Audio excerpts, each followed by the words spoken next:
Hey, so I'm here with Pastor Josh Smith, and I am so excited to have you on the show today. And man, I've been looking forward to this, Josh. Thank you for giving me a few minutes. Thank you, Brad. I'm excited. Looking forward to it. So thank you for writing this book, and I want to talk about this. But tell me a little bit about you growing up. What was your childhood like? Sure. Yeah. So I'm fourth generation preacher on both sides of my family. So I tell people I tried to sell insurance, but that's not what we do. We just preach. That's what our family does. So really resisted that, honestly, for a long time, but felt called to the ministry in college and was overseas for a while, did some missions work, and then had my first pastorate at 32 years old. So young guy, raised around preachers. I mean, I knew that world as well as anybody could, but felt totally unprepared to be a senior pastor. I mean, just had no idea what I was doing, which I think you would probably acknowledge, Brad. That's like most people's experience when they go to pastorate church. It looks super easy from the outside when you're not the pastor. So what would it have been like, Josh, if you had not, like, you're fourth generation pastor, so you were basically in the womb ordained to be a pastor, right? Yeah, but my parents never told me that. Like, it's funny. My mom later told me, I always knew you were going to be a preacher, but they were really good about like pushing me towards other things. And even in high school and college, just whatever you want to do. So I never really felt the pressure. But I mean, my point in saying that is just, I really was raised around the ministry. I mean, I've just been around the ministry. I've got three uncles who are pastors and cousins that are all over the world doing missions. And I think still going into the pastorate, feeling a bit confused and conflicted on what to do. There's so many different, I mean, you know this, there's so many different philosophies of ministry and pastoral ministry and church growth, all this stuff. And I just honestly, I think before I became a pastor, thought, oh, I got this. I know how to do this. And then I became a pastor and thought, I have no idea what I'm doing here. And they knew it. I couldn't hide. They knew it. Well, and I think honestly, that's what really led me to write the Titus 10. I think my recognition. So I was at my first church for 11 years. And I think when I look back on those 11 years, I think about tons of programs and tons of big ideas, you know, the laying in bed, we're going to get Christmas presents to every poor family at our church, like whatever, just like all of these big ideas and excitement.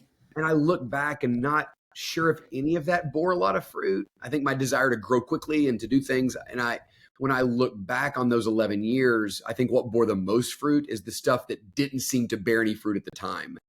And most of that to me was the investment in men, like just a lot of time spent investing in men that didn't seem to bear a lot of fruit, but long term was probably the most effective thing I did. Do you think it's a church problem or a modern 21st century problem where we don't invest in men? It seems like women do 80% of the volunteering. We used to always say, like, if you can get the wife at your church, you can get the husband eventually. What do you think the problem is today with getting men to be involved? So I think there's two issues. I think we kind of asked two questions there about why men aren't involved and then why churches don't invest in men. So I think the reason churches don't invest in men is churches, like, generally speaking, and pastors like to do things that bear quick and dramatic fruit. Like, we want to do big events that get a lot of people. Ministering to men doesn't do that. I mean, Jesus didn't do that. I mean, you know, you come to the end of 3 years and you got 120 people in the upper room and 11 disciples left. I mean, he ends that night before his death in an upper room, you know, with 11 guys. And that just doesn't seem like a fruitful ministry after 3 years. Like, if any guy got a bunch of support and went out to plant a church and had 11 men at the end of 3 years, they would take the support. Like, no one's going to support that church if the guy can't get but 11 men. And so I think we're hesitant to do the long-term fruit-bearing work. So we skip it because we want to do other things. So I think that's the issue. I think as far as why men haven't been involved, there's a lot of stuff to say about that. I think I often say, and I think I say this in the Titus 10, the two greatest enemies to modern manhood are passivity and isolation. So men are isolated. They're not challenged. They don't have people speaking into their lives. Women don't tend to be like that. They enjoy the small group Bible studies. They get together with other women. They hold each other accountable. They talk about stuff. Men are isolated. And when you have isolated men, they're not going to be challenged to do anything. And then passivity is huge. I mean, men are just, this generation of men tend to be more passive in spiritual, well, not just spiritual issues, but in every issue. I think men are afraid to lead in this generation. Well, a couple things on what you just said that I'll follow up with. One, it's totally true what you're saying. Women love to chat, and Predominantly the guests that I get on my podcast are women, but men never want to come on. I reach out to men and it's like, nah, I'm good. It's hard to get men to want to just sit. I mean, that's why I'm excited to have you, because you're a man on here. And two, I feel like the modern world has dumbed down the man. If you watch TV, the man is a moron in most every circumstance. We're morons, and I just don't agree with that. Yeah, and I think we have taken off. We've taken on some of that on ourselves. Like okay, well, that's the way I'm going to function. I'm going to function kind of in that role where I'm the moron here. And I do think there are reasons that men are afraid to lead in this generation. We're afraid to even say that men need to lead. I mean, when I go to men's conferences, one of the things I say a lot is I say that every problem in culture and in family and in the church is a result of unfaithful, ungodly men. Every problem. I mean, again, when Eve ate of the fruit, I say in the Titus 10, the first sin was not Eve eating the fruit, but Adam standing there and watching her. So like sin entered the world because of a passive man who stood and watched as everything deteriorated. The whole context of the book of Titus is this dysfunctional church that is dysfunctional because of the presence of ungodly men. So every problem in culture, church is caused by ungodly men, unfaithful men. So the solution then for those issues are godly, faithful men. I mean, Titus gets a letter from Paul, having been left in this dysfunctional church in Crete. And the first thing Paul says is in Titus 1:5, find elders and put them in place. In other words, your problems are because you have rebellious men, so find godly men. We're just afraid to say that. We're afraid to say that if we're going to change culture, if we're going to change churches, if we're going to change families, we got to raise up men. Yeah, and I feel like discipleship has been lost in church because it goes back to, we're going to do this big event. And are we going to have measurables? Are we going to measure what we got from that event? But we're not discipling the men to be spiritual leaders. And I love what you do with Titus 10. You've been mentoring 10 men for 15 years now, right? Is it 15 years? Well, the first about 10 years of doing the Titus 10, I did 10 men at a time early in the morning. Once a semester, I'd take 10 men for 10 weeks. Now I do it in much larger groups. So I've taken about 550 men through the Titus 10 in the last 2 years. We're at a much larger church. It's just harder to do it 10 at a time, but we're also seeing a bunch of men in our church do 10 at a time and 5 at a time and 6 at a time. But Brad, I mean, you nailed it. It is a discipleship problem ultimately. Do we as a pastor, do we as a church value strong, faithful, godly men? If the answer to that is yes, the way you're going to get them is not through one event. You're going to get them through making a decision that we're going to be a church that raises up godly men. We've already made that decision for women. We have women's Bible studies like crazy. So that's great. Praise God. I mean, again, one of the things I always feel like I need to say is I have a wife and 4 daughters. I have 1 son. Like, I want women to thrive. I want them to thrive in the church. In every area of life, I want women to thrive. But women thrive under the context of some really good, faithful men who love them and support them. Like, if we want the women of our church to thrive, we need faithful, godly men who love them and encourage them and empower them and bless them. And so, but I think discipleship is the core issue. Like, are we willing to do the hard, long-term work? And I think if you were to really nail down most pastors, they would say, no. Like, I don't want to take 5 months to invest in 10 men.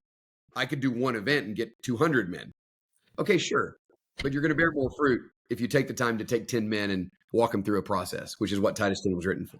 But Josh, that's so frustrating. It's like your quick, immediate result, right? You and I could throw an event at your church, and you and I could sit in your office and go, we had 10,000 people show up.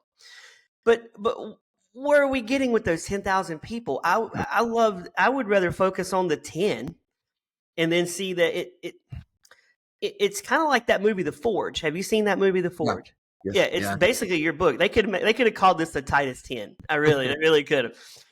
They're mentoring these guys, and then these guys are mentoring these guys. And I feel like if you don't have a mentor, you're kind of lost in a lot of ways. If the church isn't helping you with that, right? We have this graph that we use as a church. It's like 6 circles that go from big all the way to small. Mm-hmm. And so we do like events. I mean, again, I'll have a big men's conference and have a bunch of men come. I have a monthly community men's breakfast and we'll have a ton of guys come. So I like the big circles of events, big events that we do. That's great. And I think big events are important, particularly in a context. If you're in the South, in kind of a more Bible culture. Those big events bring in a lot of people. That's great. Praise God. So do them. Don't say they're wrong. But the goal of those big events is to get people into smaller and smaller and smaller circles. So I want to get them from a big event to a Sunday morning service. I want to get them to a Sunday morning service to a community group. I want to get them from a community group to a discipleship group. I want to give them the discipleship group to intimate personal time with Jesus Christ. So what we're trying to do is just move men. I have this story I tell a lot. I was at a conference recently and I met a family that has 5 sons and I have 4 daughters and a son. And I said, I don't know how you do it. Like I have 1 son. I'm exhausted. I don't know how you do it. Like I love it. But he said, oh, sons are easy. I said, I'm not sure I agree with that. He said, no, sons are easy. The key is you have to run them like dogs. I said, what do you mean? He goes, get them home, lock the door, make them run outside for an hour, get them tired, feed them, bathe them, put them to bed. Like there's a simplicity to that. And I think the Lord used that to teach me something about men. Men need movement. So like have an event, get men there, but you've got to say to men, okay, here's what's next for you. Like men don't have a vision for their own spiritual growth. So the church has to give it to them. Okay. So you came to this big event. That's great.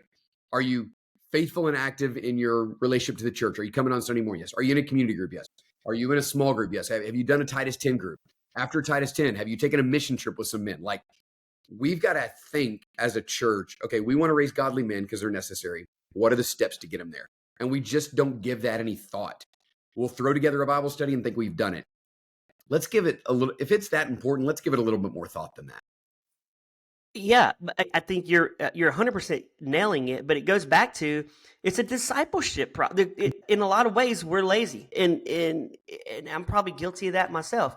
Yeah. You got to spend time. It's like, oh, you're exhausted because you never turn it off, right? Yeah. You never turn it off, and then it's like I got one more drop of my energy to this, and it's a discipleship problem, which then goes back to how do you close the back door of your church? Right? Because we talk about that a lot. Yeah. And you think about that too. Like, how do we get that back door closed? If I visit your church, am I going to come back for a second time as a man? Yeah. What do I got? What am I getting out of this? Because as a consumer, you're a consumer, right? You're consuming your message, God's message through you. Well, if you're not moving people towards discipleship, they're going to leave. I mean, because it is just a consumer mentality thing. I mean, I think just this David Pallison says God is content to take his time with us, which he does. I mean, think about our own lives. God takes so much time developing us. Mm-hmm. We just don't take the same amount of time developing others. So we really don't have that heart of God to say, here's a guy who needs to be this kind of guy. In order for me to get them there, that's going to take time. Pastors don't want to take that kind of time. And they think it's, man, I got so much to do. I shouldn't just have a few that I'm ministering to. And, my responsibility as a pastor of a large church is I've got to minister to the whole. I minister to tons of people. But I still need to have some identifiable men that I'm investing in. And if you want to close the back door of the church, get some men that are committed to you in the church by discipling them. Like if you invest I could talk about this all day, but like if I look back at the church I pastored for 11 years, I've been gone 7 years. I can go to their website right now. There's 13 men on their website, paid and lay elders. 11 of those 13 men are men that I invested in through the Titus 10, 15 years, 20 years ago. And they're still there.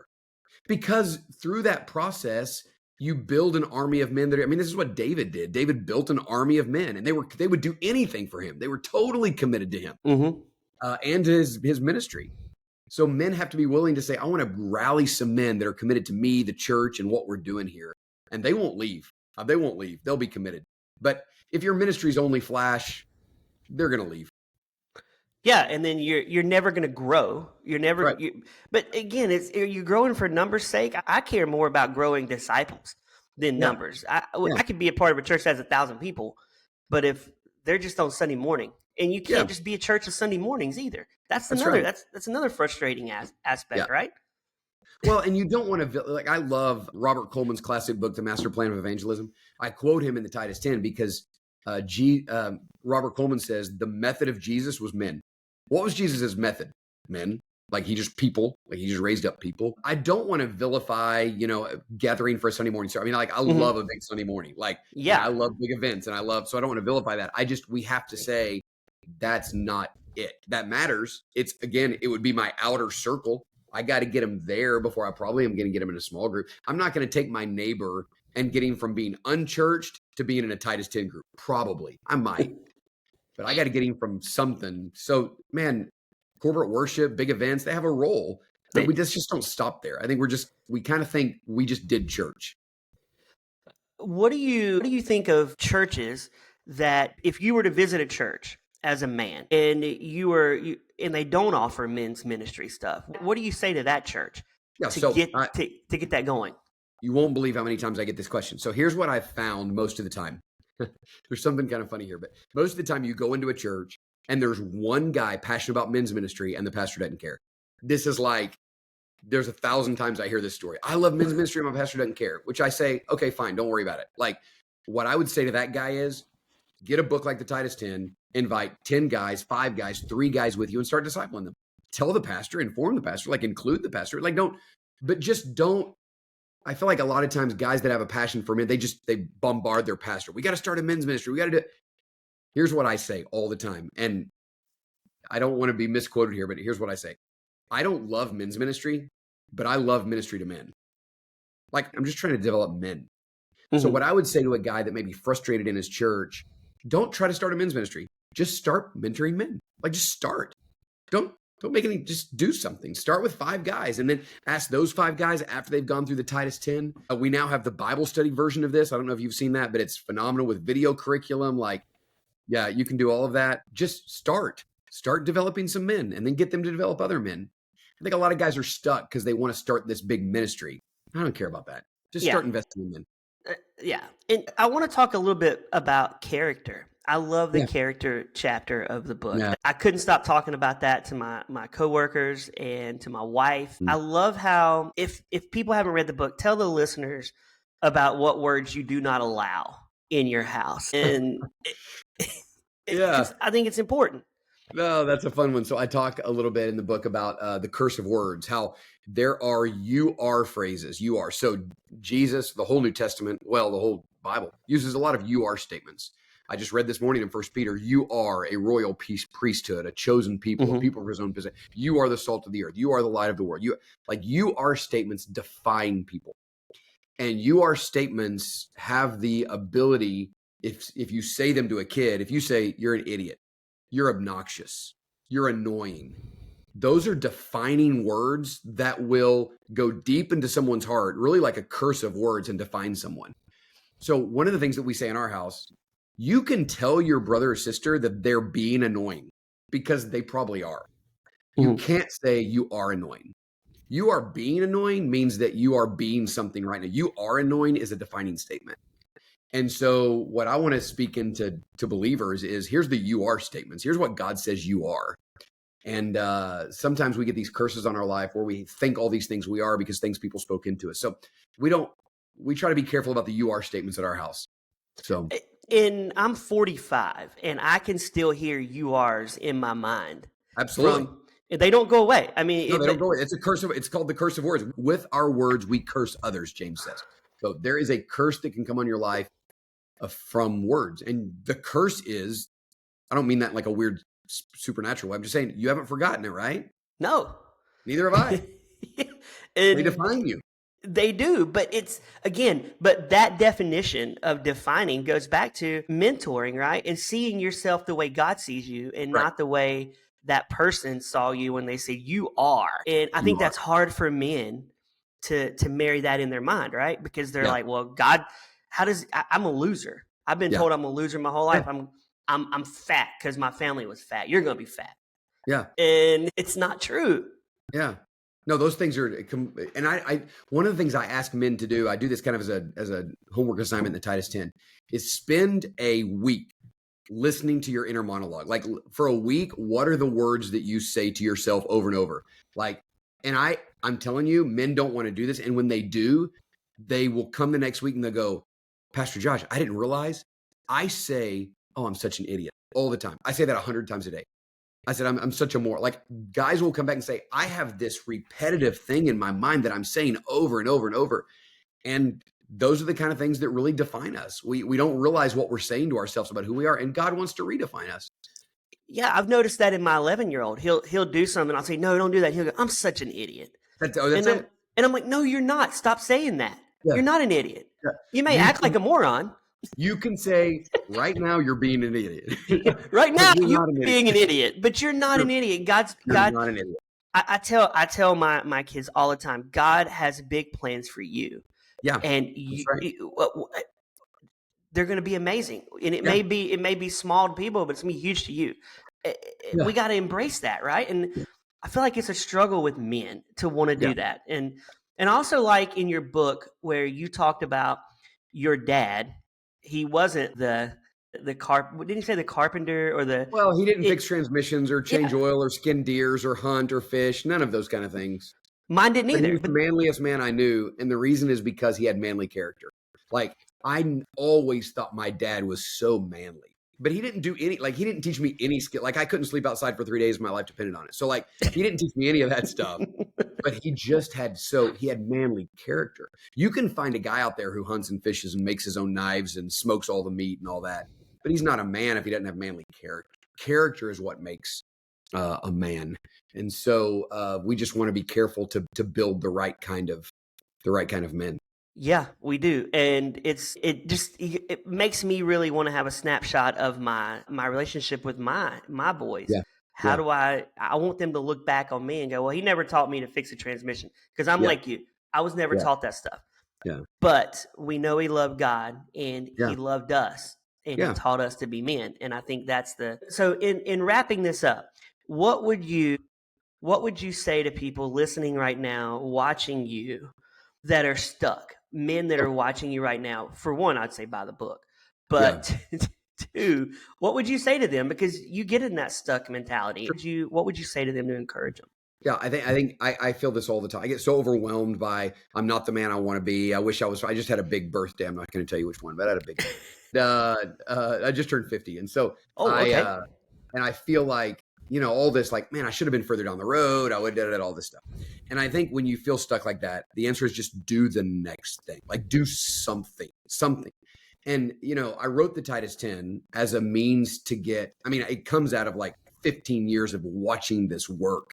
And by the way, let me just say this. I feel like men are so beaten down. The tone of this book is not, you're an idiot, get out of your parents' basement, like that kind of stuff. It really try to write an affirming, encouraging, empowering, real, biblical, rooted really well. But what I say to men is just like, do something, do the next thing. Invite 2 other guys to read the book with you and meet once a week. What's the next step for you? Are you committed to Sunday morning in church? Are you committed to a community group? Are you, whatever you call it at your church, like do the next thing, whatever the next thing is. Just do something. I think we get frustrated, like, I can't do all this. We'll do something. Like when it comes to writing, sometimes when you're stuck, you just get at your computer and start writing words. Like that's how you write, and something comes out of it. So I think sometimes you just got to get up and start something. So I just tell men, do the next thing, whatever that is. And it could be getting a group of guys and going through the Titus 10. That'd be great. I think it's amazing. And the last thing I want to ask you, have you considered, you wrote the Titus 10 over how many years? It was what, 13 years? Was it? Yeah. So, from the time I first started the Titus 10 to the time that came out is 15 years. Have you thought about updating, because it's a different generation at this point, right? Like social media is a destroyer of like adding a chapter for a younger 20-something man. Have you considered that? Yeah, so I did. I mean, I said I didn't write the book until about 3 years ago. I mean, that's when it first came. And we did add a bunch of stuff that we saw in culture with men in lack of friends and men in passivity. Like, there's a lot of updated stuff. I don't do a ton of social media stuff on there. I probably should. It's a thing. I mean, it's probably the biggest. Oh, it's the biggest issue of our day. I mean, our commitment to our phones. When I do men's retreats and go speak at churches, I do a lot on encouraging men to put their phone in a drawer when they get home, engage with their kids. Like, you don't need to be laying on the couch looking at your phone when your kids are in the same room. Like, that's just not, you need to do that. So it's hard, Josh. I find myself, even when I'm watching a movie, I miss the days, because you and I both lived in times when there wasn't phones. Yeah. I miss the days where I could sit and watch a movie, but now it's like when I'm watching a movie, I'm like, who is that actress? And I'll look it up on my phone, then I'm falling into the trivia of the movie while the movie is going on. It's so hard. I hate that. Yeah. So I like the idea of putting your phone in a drawer and not opening it up. Yeah. I mean, dinner, I go out to dinner sometimes with my family, and you look at there's a family of a mom and dad, 2 kids, all 4 of them on their phone, and they're on their phone. They don't say a word to each other until the meal comes. Then when the meal comes, they still don't say a word. Like, what's the point? Like, what's the point of going out to eat if you're not talking? Like, just it's absolutely out of control. And that's, again, where you need a strong man to say, hey, we're not going to have our phones at the dinner table. Period. Yeah, we do. Well, Dad, I don't care. Put your phone away. We're not going to have it at the dinner table. We're like that too. We're like, you know what? Let's Yeah. talk. Let's sit and even if we're just sitting around watching TV together at night, at least it's us bonding. Absolutely. While we're, but hey, Josh, I appreciate you taking a few minutes to chat with me. This is a great book. I love it. It's easy. It's easy to consume as far as understanding. It's not over people's head in a good way. And I appreciate that. Yeah. I wish you the best. And thank you for this. I really appreciate it. Thanks, Brad. I appreciate the opportunity, Brad. God bless you, brother. Thank you, man. I'll talk to you later. Thanks, Josh. All right. Thanks. Bye now.